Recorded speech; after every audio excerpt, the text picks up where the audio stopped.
नमस्कार मित्रांनो, सुस्वागतम घरोघरी मातीच्या चुली या मालिकेच्या आजच्या भागामध्ये अगदी मनपूर्वक मी तुमचं स्वागत करते। आजच्या भागामध्ये आता जानकी ऋषिकेशला म्हणते की काही झालं तरी शेवटी तांदूळ आणावंच लागेल। तेव्हा आता सारंग तेथे येतो। सारंग विचारतो की काय झालं वहिनी, काही आणावं लागेल का? तेव्हा आता जानकी म्हणते की हो सारंग भाऊजी, कारण गेल्या 2-3 दिवसापासून ओवी फक्त पोळ्या खाते आणि तिने आज भात खाण्याचा हट्ट धरलेला आहे, त्यामुळे तांदूळ आणायला जावं लागेल। तेव्हा आता ऋषिकेश सारंगला म्हणतो की तू एक काम कर, शेजारच्या दुकानामध्ये जाऊन त्याच्याकडून तांदूळ घेऊन ये। त्यावर तर सारंग म्हणतो की अरे दादा, जायला हरकत नाही, परंतु तो देणार नाही, कारण त्याच्या अगोदरचे काही पैसे देण्याचे राहिलेले आहे, बाकी थकल्यामुळे तो आता नाही देऊ शकत। ऋषिकेश म्हणतो की ठीक आहे, नंतर बघूयात काय करायचं ते। आणि तेवढ्यात जानकी सारंगला विचारते की सकाळपासून अवंतिका आणि सौमित्र भाऊजी दिसले नाहीत, कुठे गेलेत ते, तुम्हाला माहिती आहे का? तर सारंग सांगतो की हो, अवंतिका वहिनीचा भाऊ आलेला आहे, त्यामुळे त्याला भेटण्यासाठी ते तिकडे माहेरी गेलेले आहेत। जाताना ते मला असे सांगून गेलेत, परंतु नक्की काहीतरी गडबड असं मला वाटते। त्यावर आता लगेच जानकी विचारते की गडबड? आणि भाऊजी कसली गडबड? सारंग म्हणतो की जाताना मात्र दोघंही खूप टेन्शनमध्ये दिसत होती। मी त्यांना विचारण्याचा खूप प्रयत्न केला, मला त्यांची काळजी वाटली म्हणून मी त्यांना विचारले, परंतु सौमित्र दादा अचानक मात्र माझ्यावर भडकला। त्यावर त्या जानकी विचारते की काय झालं, सौमित्र भाऊजी तुमच्यावर चिडले? तेव्हा ऋषिकेश म्हणतो की अरे पण सौमित्र असा कुणावर भडकत नसतो, ठीक आहे तू जा बरं। त्यानंतर आता इकडे मायाने मास्कमॅनचे कपडे वगैरे घातलेले असतात आणि तिला आता अवंतिका यांना भेटायला जायचं असतं। आणि तेवढ्यात ऐश्वर्या कॉल करते आणि केलाहीने कॉल असं ती म्हणत असते। आणि ऐश्वर्या मात्र आता त्या जानकीबद्दल आणि त्या सुमित्राच्या प्लॅनबद्दल सांगते की ती म्हातारी मात्र येथे जाणून बुजून नाही आली, म्हणजे ती घर सोडून नाही आली, तर जानकीने मात्र तिला मुद्दाम येथे पाठवलं। तेव्हा आता माया म्हणते की हो, ती जानकी आहेच तितकी हुशार, आणि आता मात्र तू एक काम करायचं, सासूवर बारीक लक्ष ठेवायचं, तुला हे सर्व कळाले आहे, हे मात्र तू तुझ्या सासूला कळून देऊ नको। तेव्हा ऐश्वर्या म्हणते की ते तर मी सर्व करेल, परंतु तू आत्ता कुठे आहे ते सांग। त्यावर आता लगेच ही माया म्हणते की मी महत्वाच्या कामात आहे। ऐश्वर्या लगेच तिला विचारते की काय ग, कुठल्या ना कुठल्या अशा कामात तू अडकलीच असते दिवस रात्र, नक्की तू कामच करते की तुझ्या भावाला सुद्धा वेळ देते त्या मकरनला? आणि मला सांग तो आता कसा आहे, कुठे आहे? तेव्हा लगेच माया रागाने तो आत्ता त्याचं काम करतोय। तेव्हा ऐश्वर्या विचारते की मास्कमॅन? तर माया म्हणते की तो सुद्धा त्याचंच काम करतोय, आणि फुकटच्या चौकशा करू नको, कामाशी काम ठेव, कळले ना तुला आता हे सर्व, आणि फोन ठेव। तेव्हा आता ऐश्वर्या म्हणते की हॅलो, ऐकून घे। तर मायाने फोन कट केलेला असतो। ऐश्वर्याला आता आणखीन राग येतो आणि नक्की ही स्वतःला कोण समजतेस। तेव्हा मात्र आता फोन ठेवल्यानंतर लगेच ती आपल्या तोंडाला मास्क वगैरे लावून अगदी डोळ्यांना गॉगल लावते। आणि तेवढ्यात अवंतिका आणि सौमित्र यांची गाडी तेथे येते। सौमित्र आणि अवंतिका समोर येऊन उभे राहतात, तर सौमित्र विचारतो की कोण आहेस तू? तेव्हा लगेच आता माया आवाज बदलून अगदी वेगळ्या आवाजात बोलत असते की मी मास्कमॅन म्हणून माझी ओळख कुणाला सांगत नसतो। तेव्हा आता ते जे काही बोलत आहे तर अवंतिका म्हणते की हे बघा, तुम्ही काही बोलू नका आणि काही सांगू नका, परंतु मी तुमच्यासमोर हात जोडून रिक्वेस्ट करते की तुम्ही जे काही सुरू केलेलं आहे ते प्लीज थांबवा, आमचं अख्खं कुटुंब यात भरडलं जातंय, प्लीज। तेव्हा आता मास्कमॅन म्हणजे ही माया अगदी वेगळ्या आवाजात म्हणते की हे बघा, तुमच्या कुटुंबाची काळजी मला सुद्धा वाटते, म्हणूनच मी तुम्हाला येथे भेटायला बोलावलं, कारण आता एक असे महत्त्वाचे निर्णय घेण्यासाठी कुटुंबातील समंजस मुलाशी बोलायचं असतं। तेव्हा मात्र आता सौमित्र त्याच्याकडे रागानेच बघत बोलतो, नक्की तुला काय बोलायचं आहे ते बोल लवकर। आता ही माया अगदी वेगळ्या आवाजात मास्कमॅनच्या म्हणत असते की हे बघा, आमचा तुमच्यावर राग नाही, तुमचं आणि आमचं काही नाही, परंतु जानकी आणि ऋषिकेशने आमच्या बाबतीत जे काही केलेलं आहे त्याबद्दल आम्ही तिला नाही सोडू शकणार, कधीच मात्र आम्ही त्यांना माफ नाही करू शकत। तेव्हा सौमित्र रागाने विचारतो की काय वाईट केलं त्यांनी तुमचं असं? तेव्हा लगेच आता मास्कमॅन म्हणतो की त्याच्याशी तुम्हाला काही घेणे देणं नाही। तेव्हा सौमित्र रागाने म्हणतो की कसं नाही, कारण तो माझा भाऊ आहे आणि ती माझी वहिनी आहे। तेव्हा मात्र आता मास्कमॅन म्हणतो की तुमच्यावरचं हे जे काही फिलिंग्स आहे ना, तर ते कायमचं तुम्हाला त्रासदायक ठरू शकतं, त्यांच्या पापात तुम्ही भागीदार होऊ नका, माझं ऐका, तुम्ही घर सोडून निघून जा, तुम्हाला काही करणार नाही, उलट तुमचा हिस्सा मी आनंदाने देईल। तेव्हा आता जानकी आणि ऋषिकेश पासून आता ह्या दोघांना वेगळं करण्यासाठी मायाचा हा डबल प्लॅन असतो। तेव्हा आता सौमित्र ओळखतो, सौमित्र म्हणतो की म्हणजे तुम्हाला लाच देण्यासाठी आणि माझ्या भावापासून मला वेगळं करण्यासाठी येथे बोलावलं तर, आणि तुला काय वाटलं की तू माझ्या बायकोला घाबरलं? आणि तसं मला सुद्धा घाबरवशील. तेव्हा आता माया म्हणते की अरे मला कुणाला घाबरायचं नाही, परंतु आता पुढे जे काही तुमच्या आयुष्यामध्ये होणार आहे त्याची भीती मला वाटते. त्यामुळे मी तुम्हाला जे सांगतो ते तुम्हाला करावंच लागेल आणि आपल्याकडे दुसरा कोणताही असा पर्याय राहिलेला नाही. आणि जर तुम्ही बुडत्याच्या मागे लागलात तर त्या जानकी आणि ऋषिकेश सोबत तुम्ही सुद्धा बुडणार, हे लक्षात ठेव. त्यांना सोडून जर सुखाने जगायचं असेल की आणि त्यांच्या सोबत जर रोज रोज थोडं मरायचं असेल तर हे तुमचं तुम्ही ठरवा. तुम्ही जर त्यांना सोडून गेलात तर तुमचं भलं होईल आणि जर त्यांच्या सोबत राहिलात तर मात्र त्रास हा तुम्हाला सुद्धा भोगावा लागेल. तेव्हा सौमित्र रागाने विचारतो की तू त्यांना काय करणार आहेस, बोल लवकर. आणि तेवढ्यात लगेच सौमित्र त्याची अंगावर धावून जाणार तर लगेच पिस्तूल काढतो आणि सौमित्राच्या डोक्याला ती माया लावते. आणि आता ती सौमित्राला धमकी देते की मागे हो, नाहीतर मात्र तुझ्या ऋषिकेश दादाच्या अगोदर तुला संपवावं लागेल. तेव्हा अवंतिका लगेच म्हणते की नाही प्लीज सौमित्राला तुम्ही काही करू नका, तुम्ही जे काही बोलता ते आम्हाला मान्य आहे, प्लीज मी तुमच्यासमोर हात जोडते. म्हणून अवंतिका अगदी सौमित्राच्या आडवी उभी राहून माझ्या सौमित्राला मारू नका म्हणून विनवण्या करते. तेव्हा आता सौमित्र म्हणतो की अवंतिका तू काय बोलतेस. तर अवंतिका म्हणते की सौमित्र तू शांत हो, मी जे काही सांगत आहे ते ऐकून घे. बघ तुला का कळत नाही की बाकी सगळ्यांपेक्षा तुम्हाला जास्त महत्वाचं आहे. आणि मास्कमॅनला म्हणते की तुमचा जो काही शब्द असेल तर आम्ही पाळू, पण प्लीज तुम्ही सौमित्राला काही करू नका म्हणून ती खूप विनवण्या करते. तेव्हा आता मास्कमॅन म्हणजे ही माया जोरजोराने हसते आणि सौमित्राला म्हणते की बघ तुझी बायको तुझ्यापेक्षा जास्त हुशार आहे, तिचं ऐक आणि हे सर्व सोडून जा, त्यातच तुमचं भलं असेल. अवंतिका आता खूपच घाबरते आणि रडतच हात जोडत त्याला विनवण्या करते. आणि तेवढ्यात ऋषिकेशच्या मोबाईलवर आता इन्स्पेक्टर साहेबांचा फोन येतो. ऋषिकेश जेव्हा फोन घेतो तर त्याला धक्का बसतो, कारण आता गीतांजली नर्स आहे तर तिच्या खुनाबद्दल, तिचा मर्डर झालेला आहे त्याबद्दलची आता ही बातमी ऋषिकेशच्या कानावर समजते. मात्र आता सौमित्र अवंतिकाला इकडे बाजूला घेतो आणि विचारतो की अवंतिका तू काय निर्णय घेतेस. अवंतिका आता म्हणते की हो जे बरोबर आहे तर ते बोलते, अजूनपर्यंत तुझ्या फॅमिलीसाठी काय काय करायचं आहे ते सांग, त्यांच्यासाठी स्वतःचा जीव सुद्धा तू द्यायला तयार आहेस का. अरे तिकडे मुंबईला आपण किती सुखासुखी जगत होतो, पण ते सगळं काही सोडून आपण इकडे आलोच ना, कारण जानकी बहिणीच्या लाईफ मध्ये प्रॉब्लेम होता हे सर्व मला मान्य आहे, पण एका मागोमाग एक एक प्रॉब्लेम आहे तर, आणि ते प्रॉब्लेम संपत नाही हे सर्व कशासाठी, कारण या सगळ्यामध्ये आपण का अडकायचं आहे. त्यावर हे सर्व ऐकून सौमित्र म्हणतो की कारण आपण एका घरामध्ये राहतो, एक फॅमिली आहोत आणि हे फक्त तो माझा दादा आहे आणि जानकी बहिणी माझी वहिनी आहे आणि एक विसरू नकोस तिथे तुझे सुद्धा कोणीतरी लागतात म्हणून. अगं अवंतिका इतकी स्वार्थी विचार करू नकोस, कारण ते नाही चालणार. नात्यांची परीक्षा ही फक्त असे संकटाच्या वेळीच होत असते आणि हे फक्त जर आता ह्या परीक्षेत आपण फेल झालो तर स्वतःला आपण कधीच फेस नाही करू शकणार. तेव्हा अवंतिका म्हणते की अरे ह्या सगळ्या फिलॉसॉफी आहेत तर त्या ऐकायला छान वाटतात, करण्यासाठी नाही, परंतु प्रॅक्टिकली ते अप्लाय होत नसतात. आणि हे फक्त त्यामुळे मात्र मी प्रॅक्टिकली विचार करते आणि जानकी वहिनीसारखं मला महान नाही बनायचा हा मुख्य विषय आहे. हे फक्त मी त्या फॅमिलीला नाकारत नाही, मी तुला हे सुद्धा नाही म्हणत की ती फॅमिली मला नकोय, परंतु मुद्दा मात्र जर फॅमिली आणि तुझ्यामध्ये जर मला चूज करायचं असेल तर मी शेवटी तुझा विचार करेन, पण कायमचा हाच निर्णय असेल आणि तो सुद्धा तोच निर्णय घेशील. त्यामुळे आता काही नाही, पण सुद्धा नाही आणि काही सुद्धा नाही, जे मास्कमॅन आपल्याला सांगत आहे तर तेच आता आपण ऐकणार आहोत. त्यामुळे प्लीज काही म्हणू नकोस. त्यामुळे आपण हे घर सोडून चाललो आहेत, कळले ना तुला आता हे सर्व. आता हे सर्व ऐकून लगेच माया मास्कमॅनच्या वेशात म्हणते की हो खरंच क्या बात है. त्याला म्हणतात की सशक्त आणि सक्षम असे स्त्री स्वतःच्या आयुष्याचे निर्णय स्वतः घेऊ शकते. स्वतःचे निर्णय मात्र स्वतः घेणे फार कठीण असतं. मात्र तुझ्या नवऱ्यापेक्षा अगदी जास्त महत्त्वाचा विचार करते, त्यामुळे खरंच तू अगदी हुशार आहे त्याच्यापेक्षा.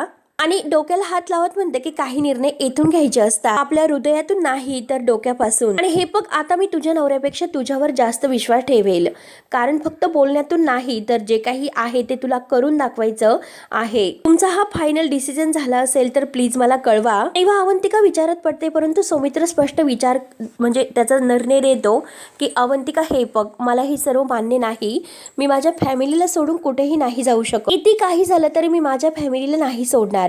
अवंतिका म्हणते की हे बघ सौमित्र मी तुझं नाही ऐकू शकत, बाद झालं तुला यावं लागेल, तुला माझी शपथ आहे, आणि जर तू माझं ऐकलं नाही तर मी तुला सोडून कायमची निघून जाईल. तेव्हा मात्र आता माया थोडीशी बाजूला जाते आणि तोंडाचा मास्क वगैरे काढून आता अगदी स्वतःला म्हणत असते की आता सुमित्रा सुद्धा इतकं खोटं वागू शकते, मग अवंतिकावर सुद्धा मी इतका विश्वास नाही ठेवू शकत.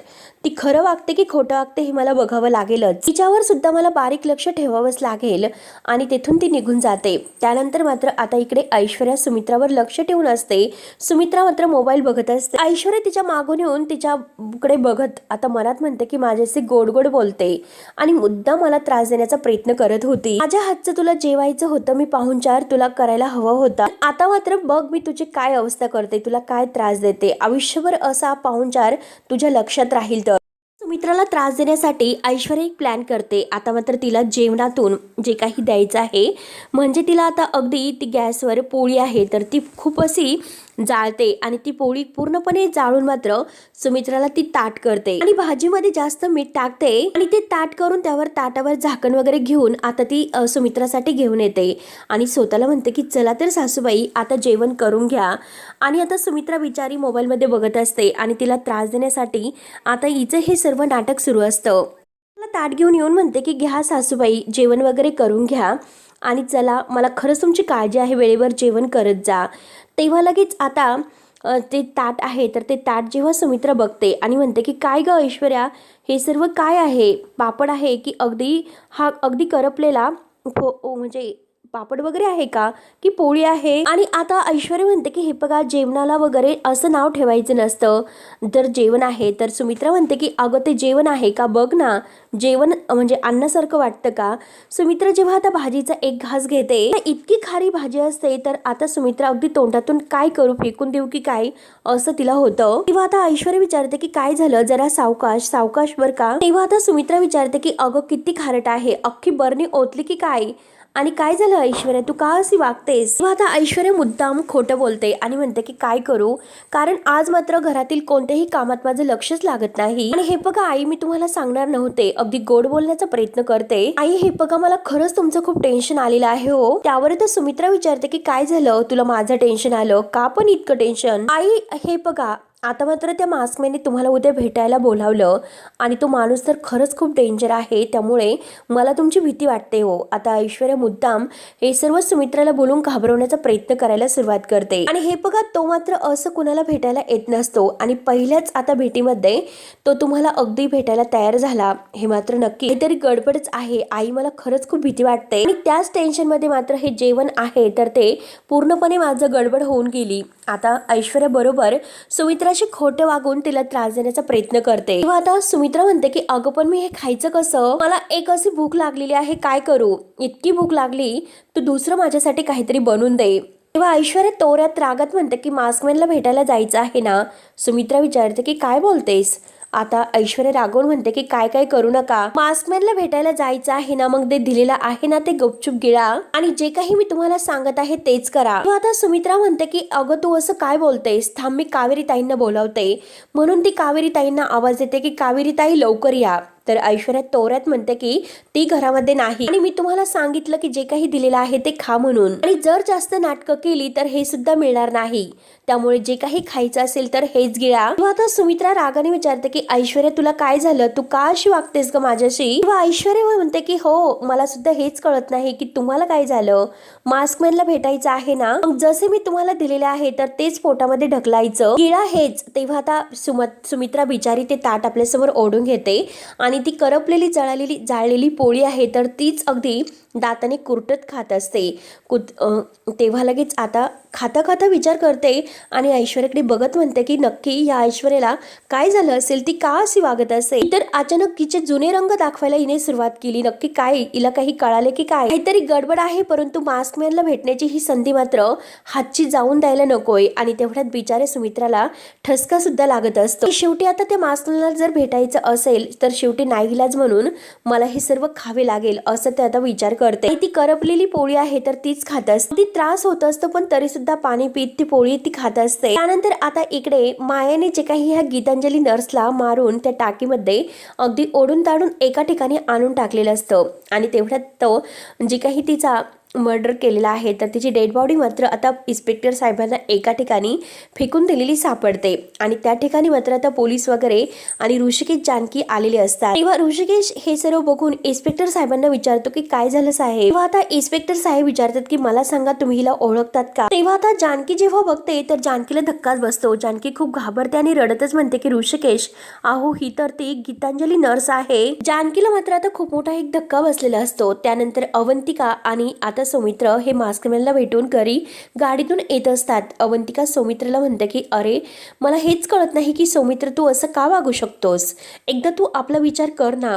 सौमित्र काही उत्तर देत नसतो, तो पूर्णपणे शांत असतो. अवंतिका त्याला अनेक वेळा समजवते की तू स्वतःचा विचार कर, तर सौमित्र म्हणतो की सॉरी ते मला नाही जमणार. तेव्हा अवंतिका विचारते की म्हणजे तू परत तुझा विचार बदललास का, म्हणजे हे बघ मी तुला सोडून गेले ते तुला चालणार आहे, परंतु तुला तुझ्या फॅमिलीला सोडायचं नाही, तर त्यांना तोडू शकत नाही, म्हणजे माझ्यापेक्षा तुला तुझी फॅमिली जास्त इम्पॉर्टंट आहे. तर त्यावर सौमित्र सुद्धा रागाने अवंतिकाला विचारतो की तुला माझ्या फॅमिली सोबत राहण्यासाठी काय प्रॉब्लेम आहे असा, आणि तुला कळतं का तू सुद्धा मला हवी आहे आणि माझी फॅमिली सुद्धा मला हवी आहे. किती काही झाले, कितीही संकट आले तरी सुद्धा मी एकाची निवड नाही करू शकत. हे बघ तरी सुद्धा आपण हे सर्व सोडून येथून निघून गेलो, मी तिकडे आनंदात नाही राहू शकत हे लक्षात ठेव. आणि जर मी आनंदात नाही राहू शकणार हे तुला चालणार आहेस का. तेव्हा अवंतिका त्याचा हात हातात धरते आणि म्हणते की मी तुला तुझा आनंद परत मिळवून देईल.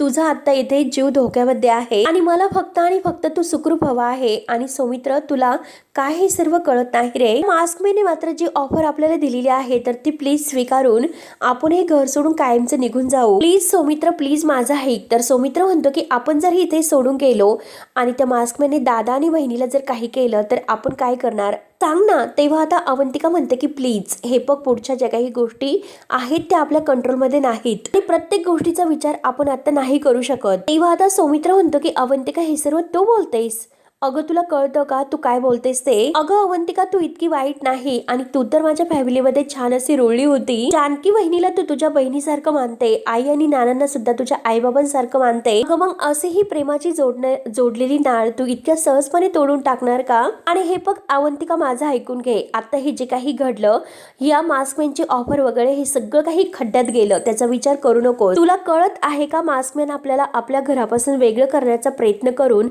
आपलं घर तोड हे लक्षात घे. हे बघ अगं हे कुटुंब आहे तर एक एक अशी माळ म्हणजे मणी कसा आपण माळेत जोडत असतो तसंच एक एक धाग्याचा हा अगदी नात्यांचा हे कुटुंब तयार होत असतं. आणि आता ह्या माळेतील एक जरी मणी निसटला तर अख्खी माळ तुटून जाईल. जशी माळ तुटते तसं कुटुंबाचं असतं. हे बघ आणि हे बघ आज मी तुझ्यासमोर हात जोडतो, प्लीज तुला विनवणी करतो, आपल्या ह्या कुटुंबाची माळ आहे तर मला आयुष्यभर अगदी मिरवायची आहे, त्यामुळे प्लीज तू ती माळ तोडू नकोस, प्लीज मी तुला रिक्वेस्ट करतो. तेव्हा मात्र आता अवंतिका म्हणते की सौमी प्लीज तू समजून घे, मी कोणतीही मदत नाही करू शकत कारण आपल्याकडे कोणताही पर्याय राहिलेला नाही, त्यामुळे प्लीज तू समजून घे. तेव्हा आता सौमित्र म्हणतो की अवंतिका प्लीज तू समजून घे, हे काही मी तुला सांगतो ते शांतपणे ऐकून घे. तुला अगदी शब्द देतो की कुणाला काहीच होऊन देणार नाही आणि तुला सुद्धा काही होऊन देणार नाही, माझ्यावर विश्वास ठेव. आणि हे बघ आता आपण घरी चाललो, घरी गेल्यानंतर हा विषय तू काढायचा नाही आणि कुणालाच मात्र काही याबद्दल सांगायचं नाही. तेव्हा अवंतिकाला राग येतो, ती शांत बसते. त्यानंतर आता इकडे ऋषिकेश आणि जानकी जेव्हा त्या नर्सची बॉडी वगैरे बघतात, जानकीला तिच्याबद्दल जे काही झाले त्याचं खूप वाईट वाटतं आणि ती इन्स्पेक्टर साहेबांना म्हणते की सर ही गीतांजली नर्स आहे येथे जवळच्याच हॉस्पिटलमध्ये, सर हिच्याबरोबर हे असं कसं झालं हो. तेव्हा इन्स्पेक्टर साहेब विचारतात की तुम्ही हिला कसं ओळखतात. तेव्हा जानकी सांगते मी आणि माझी आई मात्र देवळात गेलो होतो आणि योगायोगे आता यांची आणि आमची भेट झाली होती, तिथे आम्हाला ती भेटली होती आणि झालेला सर्व काही प्रकार मात्र आईचा पाय मुरगळला आणि तो त्यांनी बरा करून दिला आणि लावण्यासाठी मात्र त्या घरी टूप सुद्धा म्हणजे मलम सुद्धा घेऊन आल्या होत्या. हे सर्व काही जानकी आता इन्स्पेक्टर साहेबांना सांगते आणि येथे जवळ हॉस्पिटल आहे ना तेथे ह्या काम करत होत्या असे तिनेच आम्हाला सांगितले होते. तेव्हा इन्स्पेक्टर साहेब म्हणतात की हो ती त्याच हॉस्पिटलमध्ये काम करत होती जेथे मकरंद कुलकर्णी होता. जानकी म्हणते की हो मी तिच्याविषयी जी केव्हा चौकशी केली तेव्हा सुद्धा मला हे समोर आले होते. इन्स्पेक्टर साहेब विचारतात की तुम्हाला आम्ही का बोलावलं हे तुमच्या लक्षात नाही आले का. तेव्हा मात्र आता इन्स्पेक्टर साहेब सांगतात की आम्ही जेव्हा या नर्सच्या घरी गेलो होतो तेव्हा मात्र तिचा मोबाईल चेक केल्यानंतर तुमचा नंबर डायल केलेला होता, मग तिने तुम्हाला फोन का केला होता. त्यावर आता जानकी म्हणते हे बघा सर जेव्हा ती मलम देण्यासाठी घरी आली होती त्यानंतर ती घरी गेली, घरी गेल्यानंतर तिने मला एक मेसेज केला होता. मेसेजवर मात्र तिने मला घराचा पत्ता पाठवला आणि भेटायला बोलावलं होतं आणि मला काही कळण्याचा मार्ग झालेला नव्हता. तेव्हा मी तिला कॉल करण्याचा प्रयत्न केला आणि नक्की काय कशासाठी बोलावलं हे विचारायचं होतं. त्यानंतर मात्र तिने सर एकही कॉल मात्र माझा उचलला नाही, म्हणून मी तिच्या घरी गेले पण तेव्हा ती घरी नव्हती. ती सगळं काही अगदी सामान बघितलं तर अस्तव्यस्त पसरलेलं होतं, पण त्यानंतर मी चेक केलं होतं, पण तेथे मात्र आम्ही जे छापलेलं मकरंदचं पॅम्पलेट आहे तर ते मला तेथे सापडले आणि घरी गेल्यानंतर मात्र तिने पॅम्पलेट बघूनच मला फोन केला असेल असं मला वाटतं। तेव्हा आता इन्स्पेक्टर साहेब विचारतात की डाऊट आहे म्हणजे तिने तुम्हाला फोनवर काही सांगितले नाहीस का? मी तिचा कॉल उचलला होता म्हणजे तिचं आणि तुमचं काहीतरी बोलणं झालंच असेल। आता जानकी म्हणते की नाही सर, तिचं आणि माझं बोलणं झालेलं नाहीच, मी तिचा कॉल नाही उचलला। तेव्हा मात्र आता इन्स्पेक्टर साहेब म्हणतात की हे जे प्रकरण आहे ते फारच गुंतागुंतीचं वाटतं। तेव्हा तिचा नंबर चेक केला तेव्हा शेवटचा नंबर तुमचा डायल केलेला होता आणि तिला भेटणाऱ्या शेवटची व्यक्ती हा तुम्हीच असू शकता आणि पोलिसांच्या दृष्टीने मात्र तुम्ही संशयित गुन्हेगार ठरू शकता। तेव्हा आता हे ऐकून जानकी ऋषिकेतला तर धक्का बसतो, परंतु जानकी म्हणते की हे बघा इन्स्पेक्टर साहेब, मी तुम्हाला ठामपणे सांगू शकते की मकरंद कुलकर्णी बद्दल आता गीतांजली नर्सला काहीतरी माहिती असेल, पण तिच्यापर्यंत पोहोचू नये म्हणूनच तिचा जीव घेण्यात आला आणि हे प्रकरण खूप सिरियस आहे ऋषिकेश, यामागे नक्कीच काहीतरी मोठं कारस्थान आहे। तर तेव्हा आता ऋषिकेश म्हणतो की आता काही कारस्थान असलं तरी सुद्धा ते शोधावं तर लागेल। तेव्हा जानकी विचार करते तर हा भाग येथे संपतो। पुढील भागामध्ये आता माया ऐश्वर्याला फोन करते आणि म्हणते की तुझ्या लाडक्या सासूला तू अशा ठिकाणी घेऊन जा की तेथून ती परत कधीच येऊ शकणार नाही, म्हणून ऐश्वर्या ही मायेच ऐकून आता सुमित्राला एका भयानक ठिकाणी घेऊन येते। त्यानंतर मात्र आता जानकी ही मकरंदच्या एका म्हणजे पियेला भेटते आणि विचारते की तुम्ही नक्की आता काय करतात। तेव्हा आता तो मुलगा सांगत असतो की आता मात्र मकरंद सरांच्या मृत्यूनंतर जे काही त्यांचं ऑफिस वगैरे आहे तर एका मॅडमने हँडल केलेलं आहे आणि ते जे काही आहे ते मॅनेजरने केलेलं आहे। तेव्हा मात्र आता ऋषिकेश विचारतो की मॅनेजर आता सध्या कुठे असतात। तेव्हा लगेच तो म्हणतो की हो मी पत्ता देतो। तेव्हा त्या मॅनेजरच्या घरी मात्र आता जानकी आणि ऋषिकेश येऊन पोहोचतात आणि तो जेव्हा दरवाजा उघडतात तेव्हा जानकी विचारते की मकरंद कुलकर्णीने आमचं घर हडप केलेलं आहे, त्यामुळे तुमच्या त्यांच्या घराबद्दल काही पत्ता वगैरे आहे का? तेव्हा आता मॅनेजर त्यांच्या घराचा पत्ता देतात आणि जानकी आणि ऋषिकेश मात्र तेथे जाऊन पोहोचणार असतात। तर मित्रांनो, पुढे काय होईल हे बघण्यासाठी आता आपल्या चॅनलला नक्की सबस्क्राईब करत राहा। धन्यवाद।